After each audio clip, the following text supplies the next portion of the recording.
সবাইকে ঐক্যবদ্ধ হয়ে স্বৈরাচারের দোসরদের দেশ বিরোধী ষড়যন্ত্র মোকাবেলার আহ্বান জানিয়েছেন বিএনপি চেয়ারপারসন বেগম খালেদা জিয়া।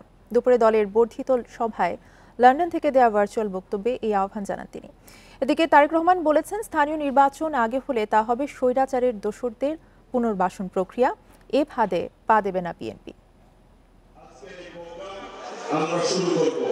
বৃহস্পতিবার সকালে জাতীয় সংসদ ভবনের এলডি হলের পাশের মাঠে শুরু হয় বিএনপির বর্ধিত সভা। ৭ বছর পর আয়োজিত সভায় অংশ নেন তৃণমূল থেকে কেন্দ্র পর্যন্ত ৬ স্তরের ৩৫০০ নেতা। প্রধান অতিথি হিসেবে লন্ডন থেকে দেয়া ভার্চুয়াল বক্তব্যে বিএনপি চেয়ারপারসন বেগম খালেদা জিয়া ৫ আগস্টের পরের অর্জনকে ধরে রাখতে সবাইকে ঐক্যবদ্ধ হওয়ার আহ্বান জানান।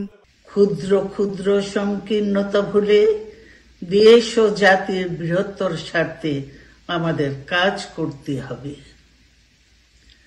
এখনো ফ্যাসিস্টদের দোসররা এবং বাংলাদেশের শত্রুরা গণ অভ্যুত্থানের মাধ্যমে প্রাপ্ত অর্জনকে নস্যাৎ করার জন্য গভীর চক্রান্তে লিপ্ত রয়েছে।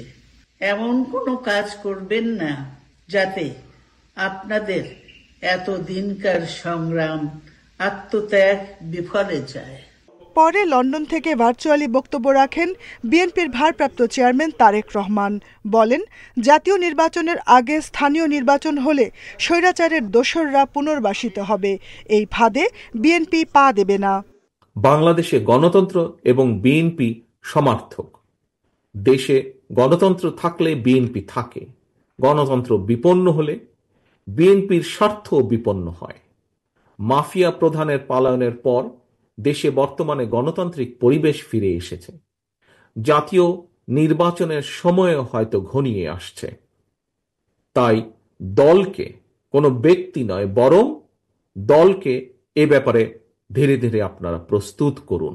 একটি মহল নির্বাচন বানচালের চেষ্টা করছে বলে অভিযোগ করেন বিএনপির ভারপ্রাপ্ত chairman. Jahanara Parvin, independent news, Dhaka.